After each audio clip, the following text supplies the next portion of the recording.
These are the opening ceremonies of the 1924 Paris Olympic Games. The Prince of Wales, later to become King Edward VIII of Great Britain, arrives at the stadium.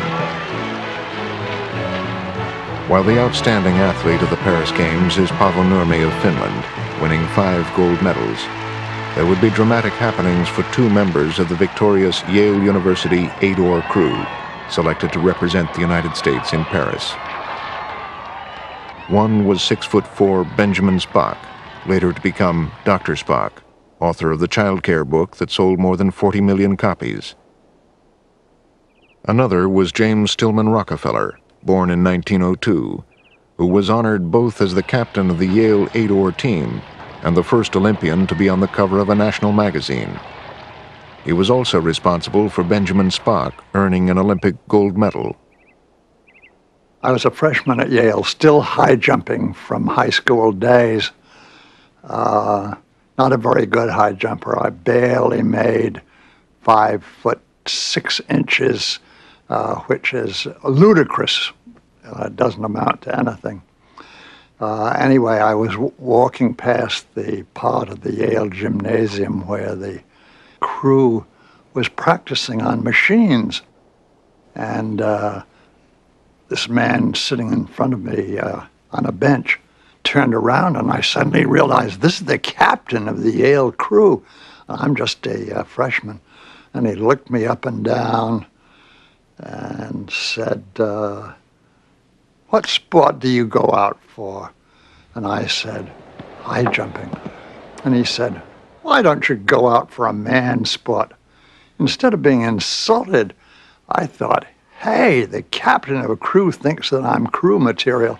So it was that captain's insulting remark that really made me change from high jumping to rowing and changed my life. But if Benjamin Spock and James Rockefeller would share Olympic greatness on the River Seine in 1924, some 3,500 miles away on the Potomac River in the United States, another American paddler had to make a momentous decision a few weeks before the American team departed for Paris. This is Frank Havens of Arlington, Virginia. In 1924, his father Bill was the finest canoe racer in the world, and many predicted he could win 3 gold medals in Paris.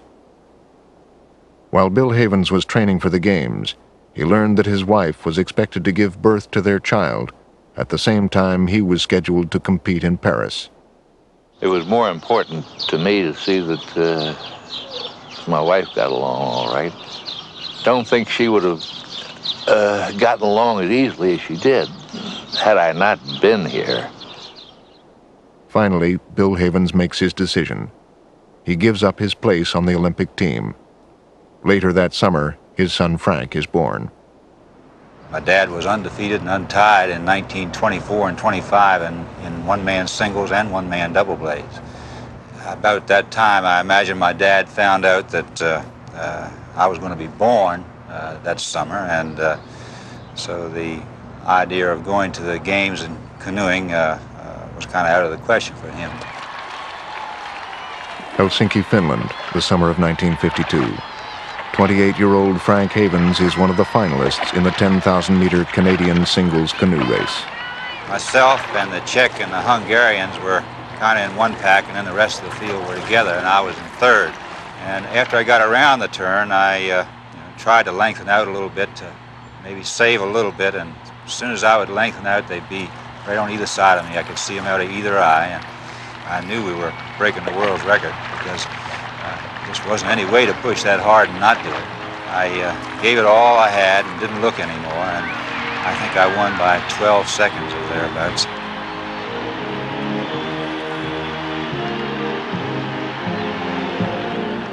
Just before the award ceremony is to take place, Frank Havens sends a telegram to his father.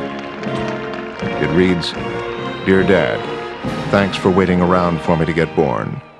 I'm coming home with the gold medal you should have won. Your loving son, Frank."